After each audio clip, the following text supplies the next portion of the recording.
This is the Out of Time Film Podcast, where your hosts Tom and John discuss everything from blockbuster films to TV and games like there's no tomorrow.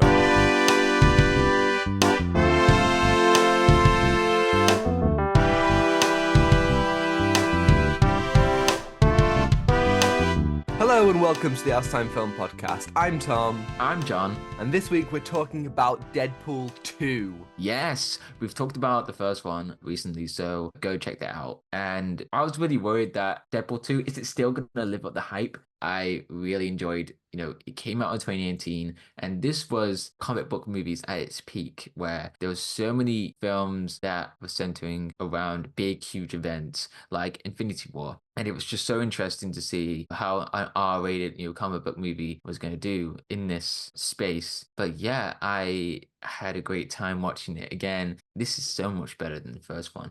How about you, Tom? What do you think? I agree. I think right now, as it stands with the two that we have seen, it truly comes into its own. You watch it and you're truly like, oh, okay, I get it. I know where we're going with this. Everything feels more confident and comfortable. I think the story is stronger. I think it's a better looking film. I want to preface before we start, we're doing the theatrical cut, not the super duper cut, because Disney Plus apparently hates any kind of alternate cut, even if it is superior. I mean, the rogue cut of Days of Future Past and the unleashed extended edition of the Wolverine, you are sorely missed. But no, so we are doing the theatrical cut. And I've also seen Once Upon a Deadpool, which is the PG-13 cut where they have him reading the story to Fred Savage, which is really fun. And I think that this film is a fantastic time, but also has so much heart. I think it really soars in ways that the first one didn't. Yeah, and there's a visual flair in this movie. This is directed by no other than David Leitch. Yes. And if you look at David Leitch's film, they have so much vibrant colors. And the first one was really like that, and it just didn't really have any memorable shots. But in this one, you could tell there's some really interesting moments with the set pieces. I think that this film just immediately, because you get the whole sequence where he's going through various different gangs and he's in like a Yakuza spot, and it's like bluish green kind of tint and there's some like neon red. Immediately you're like, oh, this film is so much more interesting. It's going to be so much more visually interesting. And I think that throughout the direction, and I actually found out the other day, David Leitch was the second unit director on the Wolverine. So this isn't his first rodeo into superhero films. And that film as well has a lot of fantastic shots, a lot of fantastic action. And I think him paired with James Mangold is a really magnificent duo. But it's really great in this one to see those action sequences like the convoy, which I think is some of the most exciting action. Like, there's one like unbroken take when Domino lands and she's running and there's like cars like flipping over her and she's kind of running in slow motion. I think it's a really fun thing to expand the universe, to give us more heroes with more powers. I think the X-Force scene might be the funniest scene in any comic book movie ever. Oh, it has to be. I remember seeing it in 2018 and just losing it. And and even now rewatching it, we said when we did the first Deadpool that the comedy isn't always there. And I think that comedy will always be hit or miss. This film's comedy, I think, is stronger than the first Deadpool's. It's a level of humor that I feel I have grown beyond. It is the kind of thing that like a young teen might enjoy. But that X-Force sequence with Thunderstruck by AC/DC playing is just perfection. It's brilliant. I absolutely love that scene. It's just the absurdity of like Deadpool trying to get these bunch of people, and it just goes horribly wrong. And it's just so funny, but also really messed up as well. And it's just like with the Deadpool movies, something can go really wrong or sometimes serious as well. Deadpool 2 has a really good balance. I felt really happy rewatching it. I was like, yeah, there is something that you can balance with the jokes, but also with the emotional tones of the movie. And there's so many emotional beats in this movie, and they work so well. And it's quite funny because the first one is struggling with its emotional beats. It was struggling with all of it because it's messy structure and with its characters. There wasn't really anything strong in that movie that I was like, oh, okay. But then Deadpool 2, it just made it like, here's some really good characters. I mean, you got Josh Brolin as Cable, and he was also an interesting character. And then Russell was a really interesting character as well. It's just those characters that really reflect Deadpool in this movie.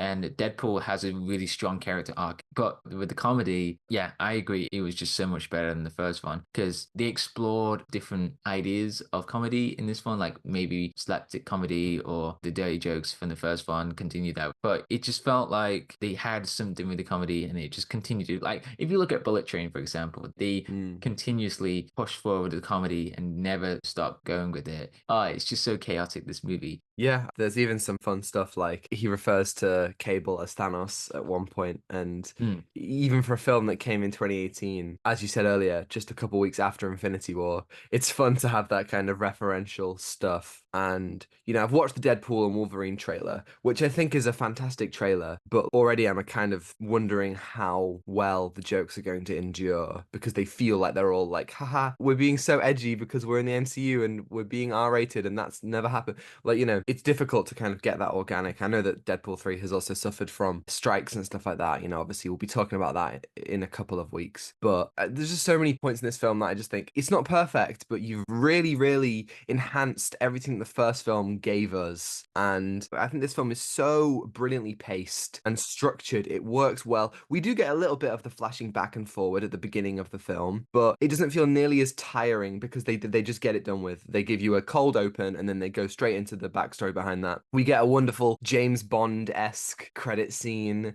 They're kind of switching it up a little bit. They're not giving us exactly what we had in the first film, but they are kind of keeping that tone, keeping that vibe. And I really love how they have improved. Like, I think Cable is a really, really great villain because he's not that mustache twirling, you know, evil guy that they were going for with Ajax. He's just a father who is grieving the loss of his daughter and his wife and wants to stop it at no cost. And I think that makes him so good because he's not unreasonable. I think this is a good chance to get into spoilers as well. He literally goes to Wade at the end, you know, for help. You see that he can be reasoned with because he's not just like a maniac. But I really loved that view of a broken man who harbors so much pain and is this unstoppable force physically, will do anything to get this justice that he believes. But at the same time, he's somebody who is haunted by these memories and drinks to try and get them out. And I really loved him as a character. It's such a shame that he's not going to be in Deadpool 3. I mean, maybe he will be in a small capacity, but as far as we know, he's not in it. And I think he was such a brilliant addition. Like, it's like him and Domino Russell as well. Those are the three main additions. And they're all so great and they all add new layers. Like what we get with Russell as a kid, we see that innocence and we see the kind of torture that some kids in this world of mutants go through and how Deadpool, who through jokes in the first film, we learn that he had a very difficult upbringing. And we kind of see through Russell that reflected. And there's the whole kind of idea of found family that Wade gains and, you know, his F word, as it were. I think that's all so good. And to have that be the core of the film, I think it works really, really nicely. It is a really emotional path for Wade in this story because, you know, from the beginning, he loses Vanessa, and that was such a cold way to open the story. And you can really see this downfall. You know, he literally loses that piece of him, you know, from Vanessa. It's just like, wow, this is something that, how does he go through that grief? And he is kind of immortal. So it's like, how can he die? And that sets up that great arc for Wade to understand family, not Vin Diesel, about finding family and how he can help others to prove he can be better who he was in the past. And Cable is a great example of that. He is driven by revenge. He wants to kill Russell in the story, and he slowly gains who he was by working with Deadpool and then working with the X-Force in a way, or the X-Men. The X-Force is dead. No, John, the X-Force lives. X-Force. Yeah, I really like that. It's just sets that dynamic between them because Wade is almost about to lose everything about himself. And it's like, how can he prove himself better than he was at the beginning of the film? Because he let Vanessa die in the most accidental way. And it's like traumatizing for him. But the ending just sets that really well. It's like, he doesn't want to let go, but it is a great way for Deadpool to learn. Because you don't really learn a lot in Deadpool 1. because the foundation of that film is the jokes, and it's just like fourth wall breaking and trying to find love again, and you can't really understand that message somewhere in that story because it's just like, oh, I guess there's some CGI fights and some car chases in that movie, but in this one it's so vivid, it's there. And that ending when he says, I can't really let go, and then Take on Me, the different version of Take on Me, and it's so emotional. Like, oh my God, I was like kind of tearing up. I was just like, they actually made Deadpool really emotional. That reunion between Vanessa and Wade was really beautiful with that Take on Me song. And it just really wraps up what the movie was all about. It's just like Wade's heart was not in the right place and slowly but learned about himself. Really like that. Yeah, when we did the first Deadpool, you spoke about Wade's relationship with death and his own immortality. And it's interesting to see him process his own grief and guilt and, trying to kill himself throughout that kind of opening and how his own rock bottom manifests. And I have to say, in the super duper cut, there is a whole montage of him killing himself in different ways.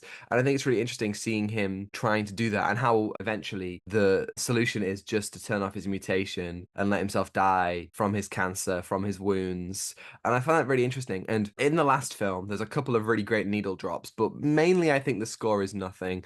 In this one, the score is Tyler Bates, and I do think there are some good moments in the score, but it's still nothing special. But the needle drops this time really elevate it. I think Yes. Ashes by Celine Dion and that kind of like piano. Ashes. Yeah. Yeah, I think yeah. that piano motif that plays Mm, at the beginning of that song, which we get a couple times throughout the film, is a really powerful and emotional thing. I think the first film does enough heavy lifting to really make Vanessa's death impactful and mm. powerful, and even stuff like "The Sun Will Come Out The Tomorrow" sun will come out. from Sorry. every song that Sorry. I mentioned, John's going to do a little thing for you. That's the song that Cable's family were listening to when they died. Even that playing at the end, there's layers to the emotional meaning to it. Or Take on Me, the actual version of Take on Me was playing when Vanessa died. And so the unplugged version playing at the end. I really like all those kinds of layers to it. I think it's really great. I must say, though, Wade's death at the end, Yeah. even though it's a fake out, I remember thinking this at the time, it's way too dragged out. And I think they really, really should have focused on the emotions of the scene to sell the entirety of the sequence, because, he goes and he meets with Vanessa, and that is actually when we get that emotion. But beforehand, it's too comedic to Yes. see it as real. You never for a moment think, oh, this could actually be happening. But they keep on making it, I think, a bit too fun. Like, it would work so much better for those themes and the idea of like this family that he's created if the people surrounding him actually felt, and the audience felt, the true weight of that sacrifice. I always thought it was a really frustrating thing that kind of undercuts that moment of sacrifice. I agree with Yeah. that. That death was just setting up like, oh yeah, it could be a fake out or it could be for real this time. And why did they need to drag that out? It just felt so unnecessary. And it was a really weird segue, this really weird emotional segue into Vanessa and Wade reunion. And then Cable really wants to give thanks to Wade because Wade really changes at the end of the movie. I mean, there is that idea of family. Family always got your back, they always Vin Diesel, they always got your back. I saw that in your face then. You were like trying to figure out a way to not make this about about Fast and Furious, but God damn, you just can't. It's such a integral thing in my mind. How can we not talk about family when family is all that we've got? Damn. Thank It's you. Thank you been very a much. long day. Oh, we're Don't let back. We're butcher so that back. song. Anyway, so No, but yeah, yeah, no. The thing is that the whole film kind of deals with the emotional arc of Vanessa's death and Wade considering his own place in the world. And what I really love is how they let those emotions throughout the film lie. They don't make those scenes with Vanessa where he reunites with her like throughout the film and he's trying to get to her and the feelings that he feels. They let those be emotional. They don't let them be comedic. And because of that, because they let those things be emotional, I actually don't mind that they bring her back at the end in the post-credit scene. I yeah, think the post-credit scene is probably one of the best post-credit scenes ever, just true. because Okay. it's so Deadpool, and they have let the emotions happen. They've let the film end. This is kind Hmm. of what a post-credit scene should be. And obviously I know that like it's a big part of the plot, and they kind Hmm. of rely on people having watched it. And I think at that point you can. I think people kind of know to stay until the end now, especially like if it's a mid-credit scene. I remember when I went to go see Infinity War the second time after the film ended, I just left because I was like, yeah, I've seen the post-credit scene. Not a single other person in a packed cinema left because they all knew that that's kind of like part of the etiquette of these kinds of films.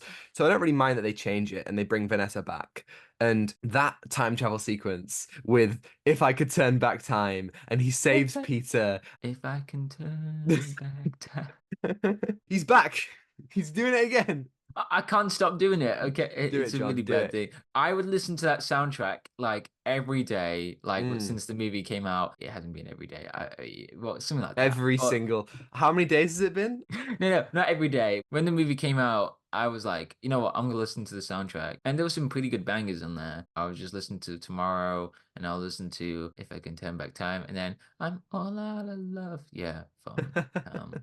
Very Oh my nice. God. No, but that's such a good sequence because It is. you watch it, He you get goes all back those in things. time. The X-Men Origins bit is so because before Deadpool and Wolverine, I've watched all the X-Men films, including X-Men Origins, and you get to that moment in the film when you see that Deadpool, and you just can't think to yourself, what were they thinking? And so to see him come back and in the super duper cut, and I have no idea why this was cut, but there is a really great line where Deadpool says to X-Men Origins Hugh Jackman, he says, "One day your old pal Wade is going to tell you to come back," and I think that's really cool. Actually, I'm not a fan of Yeah. bringing back Hugh Jackman for the next film. We're going to see how that goes for sure. But I love the idea that it was kind of set up in the last film and that Yeah. it felt inevitable. I really, I really like that. And obviously the Green Yeah. Lantern bit as well. I think it's so fun. And it's funny, around this time, Logan came out. Logan was Yes. 2017. It was a year before Deadpool 2. But Deadpool 2 was actually, joking around the idea of Logan and Wolverine dying. So kind of it was more about like relating to the death of superheroes. Because once again, it's so weird that they're going to bring back Hugh Jackman for Wolverine for this one. Because again, I really don't know how they're going to justify this whole, Logan, he died. Such an emotional movie to go through. It's depressing,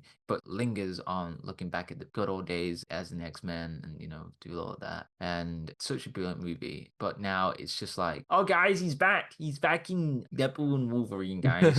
Obviously, the Wolverine that we're going to see in this upcoming film is a variant or whatever, but Logan was so powerful because it represented the ending of two actors, Hugh Jackman and Patrick Stewart, who had been in these roles for almost 2 decades, and it was representing a goodbye to them. It was somber, it was solemn, it was emotional, it was something different, and it really was deserving of that. And, it was a perfect send-off. It wasn't a send-off to Wolverine the character. We're going to have other Wolverines, and I want to see another Wolverine played by somebody else. It was a send-off to the actors. And there's a moment at the end of this where Vanessa says to Wade that he will find out why his family needs him. And that's really great. But it's a massive shame that Deadpool 3 is seemingly just going in a completely different direction. Yeah. And it's not going to be following him and his family or Cable, who promises to stick around, but he's not even going to be in Deadpool and Wolverine. It's a really unfortunate thing that a lot of superhero trilogies suffer from, where the final film in a trilogy is kind of held back by a wider universe. We saw it with Captain America, Ant-Man, Guardians, Thor, Spider-Man, and now Deadpool. All these films, I guess in Spider-Man's case, the second film, it's like this doesn't work as its own trilogy. It works in relation to an Avengers film or something else in the MCU that's kind of, sometimes they manage to carry the story and the themes of the other films, but I think it's a massive shame that we're not going to get Deadpool 3 that is focused on all the characters we followed so far. It looks like we're going to get a ton of cameos, but for what? Is it going to be worth it? It's really uncharted territory right here. It's just like, what are they going to do right now? And this is Marvel's comeback right now since Loki, I guess. The Marvels? That was the last film. Yeah, true. So it's just like, what they're trying to aim for this time, and are they just gonna serve this story for like a higher multiversal story? Is it gonna be a high concept for this next stage in the Marvel universe? It just doesn't feel like we're in a proper saga right now. It just feels like, okay, here's Deadpool and Wolverine. It's a very odd choice because we have Deadpool, which is like a comedic character, and how do you put that in the MCU where it is going to like a multiversal threat with Kang the Conqueror Conqueror. We might not be continuing Kang the Conqueror. We don't know what any of this means or when.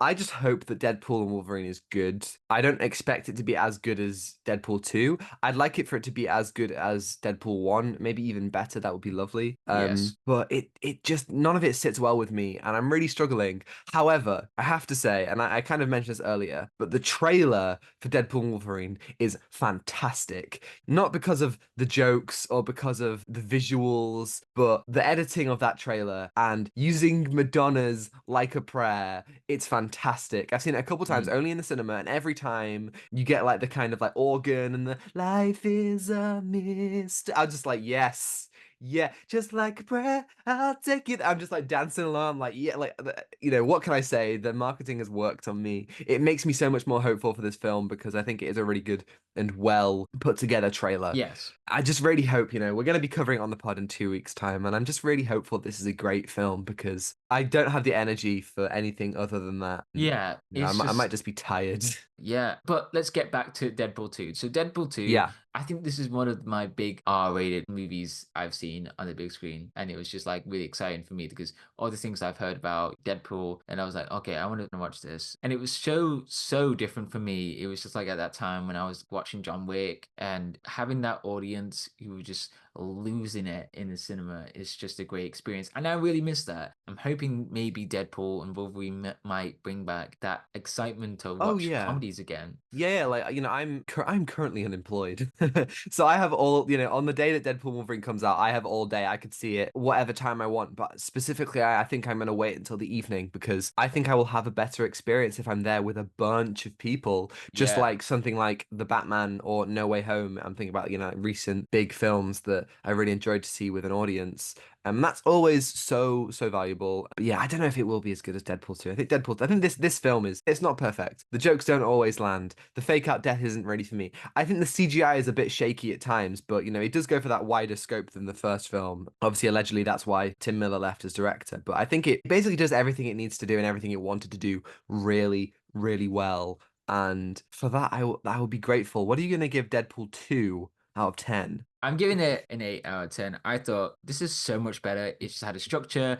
There's like a visual flair. And a lot of comic book movies are kind of missing that. Yeah, I absolutely agree with all of that. I think 8 out of 10. I'd also go for that. Thank you everybody for listening. If you're listening on YouTube and you liked it, you can like and subscribe if you want to see more. And if you're listening on Spotify or Apple, you can follow and give us a 5-star review if you think we're worthy. And next week, oh my God, we are going into the fray. We're talking about The Acolyte, which currently I love so much, but obviously what a can of worms to get into. And you can send us an email at ourtimefilmpod@gmail.com. Let us know your thoughts on The Acolyte. We'll be recording next Saturday, so let us know your thoughts by then, and we'll answer it right here on the podcast next week. Yes, and you can follow us on Instagram at Out of Time Film Pod to see our incredible thumbnails from Zain Afzal, on Twitter for more thoughts from Tom and me, and TikTok to see edited clips, visual, or also on Instagram Reels and YouTube Shorts. And you can find links to that all in the description below. Thanks to Jones-Meyer for the excellent theme and Ronan Phillips for the vocals as always. And I think that's everything. Take what you can. Give nothing back. Goodbye. Goodbye.